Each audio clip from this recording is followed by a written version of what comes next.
Hi everyone, my self सीमा और स्वागत है आपका ऑनलाइन अचीवर्स एकेडमी पर। जैसे कि आपका स्टेट एग्ज़ाम आ चुका है और 12 और 13 नवंबर की डेट आपको दे चुकी है कि इस तारीख को आपका एग्ज़ाम होगा। आपके पास बची है 50 डेज़ और पीजीटी हिस्ट्री वाले बच्चे बहुत घबरा रहे हैं। मैम हम तैयारी कैसे करें, कहाँ से करें, स्टार्टिंग कहाँ से करें, कौन सा पार्ट ज़्यादा करें, कौन से पार्ट को हम अवॉइड करें, कहाँ से क्वेश्चन ज़्यादा आते हैं, प्रैक्टिस कहाँ से करें। बस यही घबराहट उनके एक एक दो दिन तो वैसे ख़राब कर रही है। तो सबसे पहले आप रिलैक्स हो जाइए और रिलैक्स होकर ही आप तैयारी कर पाओगे। घबराहट में आपसे कोई तैयारी नहीं होगी। आपके पास 50 डेज़ हैं, उसके लिए मैं आपको हेल्प करती हूँ कि आप अपनी तैयारी कैसे करें। ठीक है, तो सबसे पहले आप स्टार्टिंग पूछते हो, स्टार्टिंग कहाँ से करें। तो भाई आप 11th की एनसीईआरटी बिल्कुल इग्नोर नहीं कर सकते, 11th और 12th की, बट मेनली मैं जो बोलती हूँ 11th की एनसीईआरटी। 11th की एनसीईआरटी से कम भी 8 से 10 क्वेश्चन डायरेक्ट उठ जाते हैं। तो फिर मैं उसको कैसे बोल सकती हूँ कि आप उसको ना करें। कुछ बच्चे कहते हैं मैम मुश्किल है, होती नहीं है। बिल्कुल थोड़ी सी मुश्किल उसकी लैंग्वेज, पर नामुमकिन तो नहीं है ना। 11th की एनसीईआरटी को आप 2 बार पढ़ लीजिए। ठीक है, देखो आपके जो स्टार्टिंग बताती हूँ आपको स्टार्टिंग कहाँ से करनी है। 11th की जो एनसीईआरटी है, न्यू पैटर्न जो न्यू एनसीईआरटी है उसको लेना, 11th और 12th की दोनों की लेनी है। स्टार्टिंग बताती हूँ मैं 11th की एनसीईआरटी से। ठीक है, 11th की जो एनसीईआरटी है वो बहुत ही इंपॉर्टेंट है, वहाँ से डायरेक्ट क्वेश्चन उठते हैं। आप कोई भी एक टॉपिक उठाइए, ठीक है, इसमें आपके 11 टॉपिक है। ठीक है, 11 टॉपिक है, बहुत ज़्यादा नहीं है। 5 दिन के अंदर आप इस एनसीईआरटी को कम्प्लीटली अच्छे से कर सकते हो। बाकायदा आपको ये याद रखना होगा कि एक एक टॉपिक को आपको इतनी गहराई से और इतनी शिद्दत से पढ़ना है कि दूसरी बार जब आप करो ना, इसको एक मतलब मोटे मोटे से नोट्स आपको बना लेने। देखो आपने पहला टॉपिक उठाया, ठीक है, पहला टॉपिक उठा के आपने जैसे रीड करना शुरू किया, ऐसे पढ़ना जैसे उसको पहले पेज की लाइन स्टार्ट करोगे ना, एंडिंग पेज की जो लाइन होती है ना, वहीं तक आपको मतलब सांस लेना है, वहीं आपका मतलब माइंड हटना चाहिए। उसके बीच में आपको अपना माइंड इधर उधर नहीं करना, क्योंकि जैसे ही बीच में आपका माइंड वहाँ से हटा तो आपको फिर उसको स्टार्टिंग से पढ़ना पड़ता है। कुछ इस तरह से हमारी 11th की एनसीईआरटी। ठीक है, पूरा पूरा पैराग्राफ आपको एकदम से अच्छे से माइंड में बना लेना, बहुत ईजी है। मैंने अचीवर्स ऐप पर मतलब अचीवर्स यूट्यूब चैनल पर 11th की एनसीईआरटी के 8 टॉपिक कंप्लीट करा रखे हैं। सिर्फ 3 टॉपिक बचते हैं, 11 टॉपिक इसके अंदर हैं। तो आप मेरे साथ जाइए, उनको पढ़िए और 11th की एनसीईआरटी को कंप्लीट कीजिए। ठीक है, इसको बिल्कुल इग्नोर नहीं कर सकते। जो मेरे बच्चे जिन्होंने अचीवर्स ऐप पर अब कोर्स ले रखा, मैं उनको भी 11th और 12th की एनसीईआरटी की एक बार रीडिंग जरूर कहती हूँ, क्योंकि उन्होंने जो मेरा कोर्स ले लिया उनको कोई बुक पढ़ने की ज़रूरत नहीं है, फिर भी उनको 11th और 12th की एनसीईआरटी पढ़ने के लिए ज़रूर बोलती हूँ मैं। ठीक है, उसके बाद 11th की एनसीईआरटी अब आपको 5 दिन में या 4 दिन में याद होगी, अच्छे से पूरी आप कवर कर पाओगे, क्योंकि टाइमिंग थोड़ा ज़्यादा देना पड़ेगा एग्जाम के पास। उसके बाद आपको जब आपका एग्ज़ाम का टाइम आएगा, सिर्फ 1 दिन में आप उसको पूरा कवर कर दोगे। जब आप इसको पढ़ोगे, मोटे मोटे से नोट्स बना लेना, ज़्यादा मतलब नहीं लिखना। वो वाले वर्ड जो एग्ज़ाम में उठाए जाते हैं ज़्यादातर, वो वर्ड आप एग्ज़ाम उसमें डाल लेना है कॉपी में, डायरी में, और फटाफट से जब 1 दिन पहले मतलब या 2 दिन पहले एग्ज़ाम के एक बार उसको रीड कर लेना, पूरी बुक को एक बार रीड कर लेना। क्योंकि अगर आपने अब वो बुक पढ़ी है अच्छे से, 2 बार पढ़ी है, उसके बाद आपको सिर्फ 1 दिन की रीडिंग काफ़ी है। ऐसे ही 12th की बुक के साथ करना, न्यू एनसीईआरटी वाली बुक ही आपको लेनी है। ठीक है, 11th 12th की एनसीईआरटी, उसके बाद आप 9th 10th की बुक 9th 10th की एनसीईआरटी पढ़ोगे। पहले 11th 12th की, टाइमिंग कम है, 11th 12th ज़रूरी है। उसके बाद आप 9th और 10th की बुक पे जाओगे। ठीक है, फिर उसके बाद आप क्या करोगे, 9th और 10th वाली बुक पे। यहाँ तक कवर हो गया। अब बच्चों की प्रॉब्लम ये है, 9 to 12th मतलब आपकी बुक जाएगी, पर मेनली 11th 12th जाएगी। टाइम कम है, बस टाइम कम है, तो 11th ज़रूरी है, 12th भी रीड करनी है। यहाँ तक हो गया। माइंड मतलब सेटअप बना लीजिए कि हमें क्या करना है, 11th की एनसीईआरटी को कंप्लीट करना। आगे चलते हैं। आगे फिर आप क्वेश्चन करते हो मैम जो हमारा एंशिएंट वाला पार्ट है हम भूल जाते हैं बार बार, और मेडिवल भी हमें थोड़ा सा टफ लगता है, तो हम कैसे करें। तो देखिए अभी आप स्टार्टिंग कर दीजिए मॉडर्न हिस्ट्री और वर्ल्ड हिस्ट्री की। मॉडर्न हिस्ट्री और वर्ल्ड हिस्ट्री को पढ़ना शुरू कर दीजिए। ठीक है, ये वाली जो मॉडर्न हिस्ट्री है, जब आप पढ़ोगे ये आपको लॉन्ग टाइम तक याद रहती है, इतना जल्दी आप नहीं भूलते।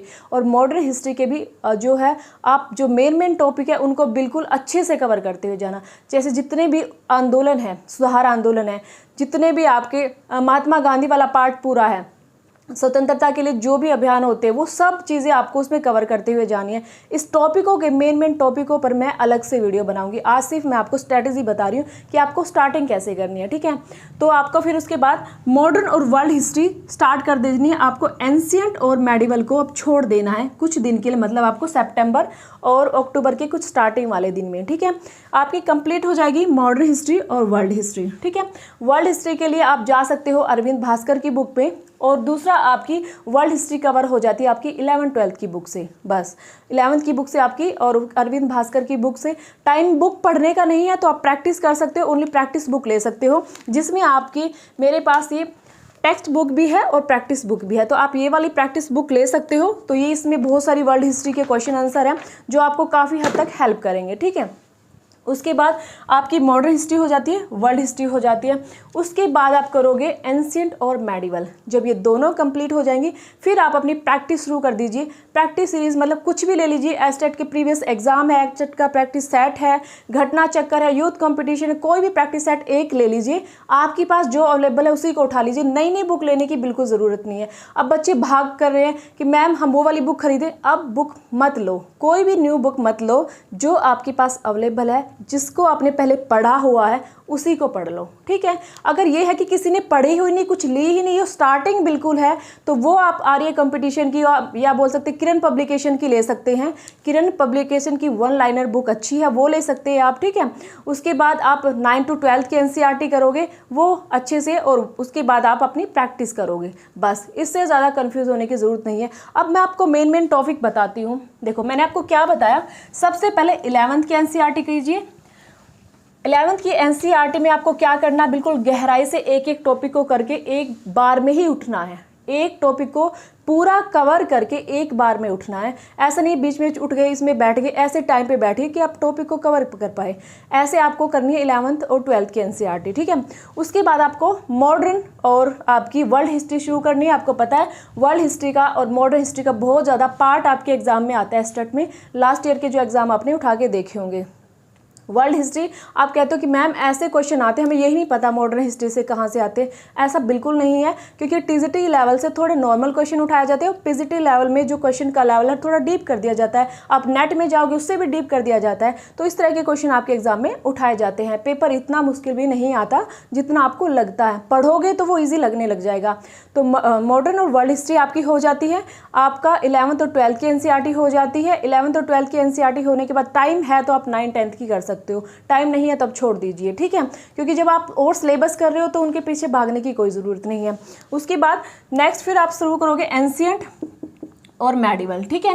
एंशिएंट और मेडिवल करने के बाद आप इसके साथ ही साउथ भी प्लस में आ जाती है, साउथ हिस्ट्री आ जाती है, ठीक है। अब मेन टॉपिक जो बच्चे पूछते हैं कि मैम ऐसे कौन से टॉपिक है जिनको हम बहुत ही फाइनली कवर करते हुए जाएं, बिल्कुल अगर बाद में एग्जाम के टाइम पढ़े तो कोई दिक्कत ना आए। देखिए एंशिएंट में देखिए, सबसे पहले एंशिएंट में प्राचीन भारत जो हमारा रहेगा,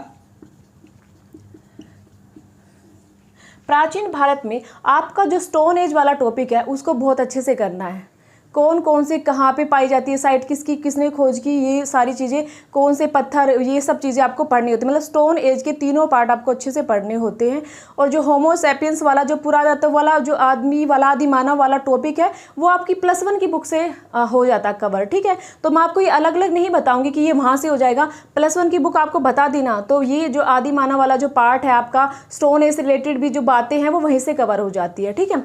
उसके बाद अगर किसी ने मेरा कोर्स लिया हुआ है उनकी बात नहीं कर रही, उनसे नहीं कह रही, क्योंकि उनको तो एक सिस्टमैटिक रूप में मैंने पूरी चीज़ें अवेलेबल करा रखी हैं। चाहे आपका एंशिएंट है, चाहे आपका मेडिवल है, मॉडर्न है, वर्ल्ड है, ठीक है। उसके बाद साउथ हिस्ट्री है। इतना ज़्यादा मैटर एक जगह कहीं भी नहीं है, किसी भी यूट्यूब चैनल पर एक जगह इतना ज़्यादा मैटर कहीं भी नहीं है जितना मैंने आपको प्रोवाइड किया है। तो आपको बिल्कुल टेंशन लेने की जरूरत नहीं, आप एक जगह से सारा पढ़ सकते हैं। सिर्फ प्रैक्टिस मतलब करते रहना। और उसके बाद दूसरा मैंने आपको 11th और 12th की एनसीईआरटी बस एक रीडिंग ले लेना, बस। ये उन बच्चों के लिए नहीं है जिन बच्चों ने नहीं लिया, यूट्यूब वाले बच्चे, उनके लिए स्पेशल बता रही हूँ मैं। प्राचीन जो भारत है ये वाला टॉपिक सभी के लिए इंपॉर्टेंट है। उसके बाद आपका हो गया स्टोन एज से रिलेटेड, आपने कर लिया कि जो स्टोन एज से रिलेटेड जो भी इंपॉर्टेंट पॉइंट्स है वो सब अपने अच्छे से याद करने हैं। लास्ट ईयर के पेपर उठा के देखोगे, इससे क्वेश्चन जरूर आता है। उसके बाद जब हड़प्पन सिविलाइजेशन में जाओगे, हड़प्पन में, और हड़प्पन सिविलाइजेशन में आपको कौन सी साइट कहाँ पर स्थित है और कौन सी नदी के पास है, ये वाली चीज़ें वेरी वेरी वेरी इंपॉर्टेंट है भाई, कौन सी साइट कहाँ पर है, ठीक है। हड़प्पा, मोहनजोदड़ो, राखीगढ़ी, ये सब पूछे जाते हैं कहाँ पर है, कौन कौन से एरिया में, कौन सी नदी के पास है, ये वाले क्वेश्चन वेरी वेरी इंपॉर्टेंट है, ठीक है। हड़प्पा में चले गए, उसके बाद अब कहाँ जाते हैं, वैदिक काल। वैदिक काल से बहुत ज़्यादा इंपॉर्टेंट टॉपिक क्या आता है, आपको सारे के सारे उपनिषद, सारे के सारे वेद, इन सब के जो है ब्राह्मण ग्रंथ, ये सब आपसे पूछे जाते हैं, सांख्य, वेदांग, ये सब आपको पढ़ने हैं, ठीक है, डीपली पढ़ने होते हैं। जैन धर्म से सीधा सिंपल ऊपर से क्वेश्चन नहीं पूछा जाता, जैन धर्म के एंडिंग में जब हम जाके सारे टॉपिक को पढ़, जैन धर्म कहाँ फैला, कब कब तक फैला, क्या क्या इसकी विचारधारा थे, क्या इनके उद्देश्य थे, वहाँ से क्वेश्चन आता है। ऐसे ही बौद्ध धर्म से आते हैं, ठीक है, बेसिक चीज़ें नहीं आती इसमें। उसके बाद गुप्त काल में अगर आप जाते हो तो गुप्त काल के जो और मौर्य काल, इनके लिए इंपॉर्टेंट क्या है, मौर्य काल का और गुप्त काल का जो प्रशासन है वेरी वेरी इंपॉर्टेंट। गुप्त काल का प्रशासन, देखो राजनीति से इतने क्वेश्चन नहीं आते, प्रशासन से क्वेश्चन आते हैं, मौर्य प्रशासन से क्वेश्चन आते हैं। आप मेडिवल में जाओगे तो दिल्ली सल्तनत के प्रशासन से क्वेश्चन आते हैं, मुगल काल के प्रशासन से क्वेश्चन आते हैं। तो आप प्रशासन को बिल्कुल भी अवॉइड मत करना, उनके प्रशासन से बहुत ज़्यादा क्वेश्चन आते हैं, ठीक है। तो ये आपके गुप्त काल, मौर्य काल के प्रशासन पर आपको ज़्यादा ध्यान देना है। और जो गुप्त काल में आपके जितने भी आपने टेम्पल्स, मंदिर पढ़े हैं, वो सब पढ़ने हैं, ठीक है। साउथ हिस्ट्री में सारे की सारी शैलियाँ, सारे के सारे मंदिर, वो आपको पढ़ने हैं, ठीक है। उसके बाद नेक्स्ट चलते हैं मॉडर्न हिस्ट्री में। मॉडर्न हिस्ट्री में क्या है आपका, मॉडर्न हिस्ट्री में आप ज़्यादातर पढ़ोगे स्टार्टिंग में जो यहाँ से क्वेश्चन आते हैं, वो क्वेश्चन आते हैं तो सभी समाज सुधार आंदोलन से, ठीक है। कौन सा आंदोलन कहाँ हुआ, पारसी आंदोलन कब हुआ, किसने शुरू किया, निरंकारी आंदोलन किसने शुरू किया, कौन इसका सदस्य था, आज़ाद हिंद फौज की स्थापना किसने की, कितने लोग इससे जुड़े हुए थे, कितने नहीं जुड़े हुए थे, किसान आंदोलन हुआ, जन आंदोलन हुआ, निम्न जाति आंदोलन हुआ, अछूत आंदोलन हुए, इनसे रिलेटेड पॉइंट पूछे जाते हैं। महात्मा गांधी का पार्ट से रिलेटेड उनके जो आंदोलन है वे पूछे जाते हैं। तो वे सारे पार्ट आपको कवर करने हैं, ठीक है। उसके बाद आपको संवैधानिक एक्ट, जो हमारे एक्ट है ना सारे के सारे, वो मैंने अचीवर्स ऐप पे सारे 6 से 7 क्लास बना रखी है।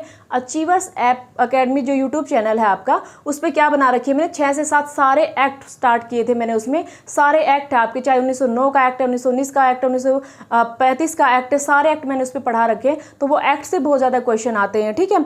सूफी आंदोलन से वेरी वेरी इंपॉर्टेंट, सभी एग्जाम में सूफी आंदोलन से, भक्ति आंदोलन से क्वेश्चन आते हैं। तो ये मेन इंपॉर्टेंट पॉइंट है, इन पर मैं एक अलग से वीडियो भी बना दूंगी, ठीक है। उसके बाद वर्ल्ड हिस्ट्री में सारी सिविलाइजेशन, सभ्यताएं आपको पढ़नी है, ठीक, क्रांतियां आपको पढ़नी है, वहां से क्वेश्चन आते हैं। तो वर्ल्ड हिस्ट्री में तो आप जब 11वीं की बुक पढ़ोगे और अरविंद भास्कर की बुक की प्रैक्टिस करोगे तो आपको कवर हो जाएगी, कोई दिक्कत नहीं है। तो ये आपकी स्ट्रेटेजी थी एग्जाम की।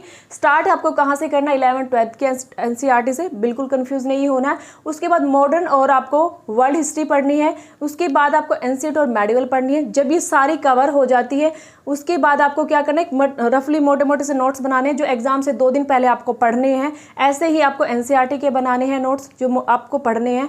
उसके बाद आपको क्या करना, आपका कवर हो जाएगा, ठीक है। ऐसी बात नहीं कि कवर नहीं होगा, आपका कवर हो जाएगा, आपको टाइम थोड़ा सा ज़्यादा देना पड़ेगा।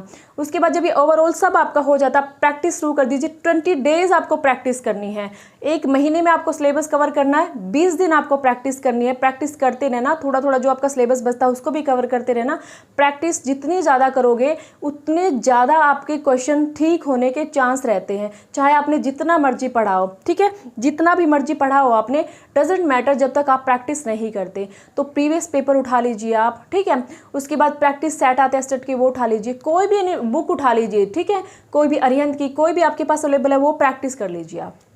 जो क्वेश्चन गलत होते हैं, कई बार कई बुकों में गलत होते हैं, आपको कन्फ्यूजन हो जाता है, गूगल से चेक कीजिए, 1-2 बार एक जगह ऐसे चेक कीजिए, तो आपको जो ऑथेंटिक लगे, सही लगे, आप उसको नोट डाउन कर लीजिए। तो ये आपकी प्रिपरेशन थी पीजीटी हिस्ट्री की, बिल्कुल भी कंफ्यूज होने की जरूरत नहीं है। और रही बात सिलेबस की, सिलेबस के चक्कर में मत पढ़िए, मैडम सिलेबस क्या है, सिलेबस वही है जो हम वर्षों से पढ़ते आ रहे हैं, ना कुछ उसमें प्लस हुआ ना कुछ माइनस हुआ है, ठीक है।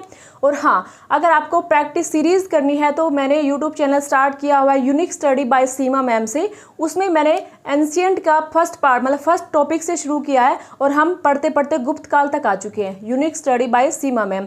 तो ठीक है, ये वाला हम जो है कम से कम 27 क्लास हो चुके हैं उस पर, वहाँ जाके आप अपनी प्रैक्टिस करते हैं। और उसके बाद हम जल्दी यूट्यूब पे मॉडर्न हिस्ट्री की प्रैक्टिस शुरू करा रहे हैं और जल्दी हमारी और बहुत सारी क्लास भी आएंगी। बट ये थी आप छोटी सी स्ट्रैटेजी जिससे आपका जो कन्फ्यूज़न था वो दूर हो जाए। Okay, bye bye.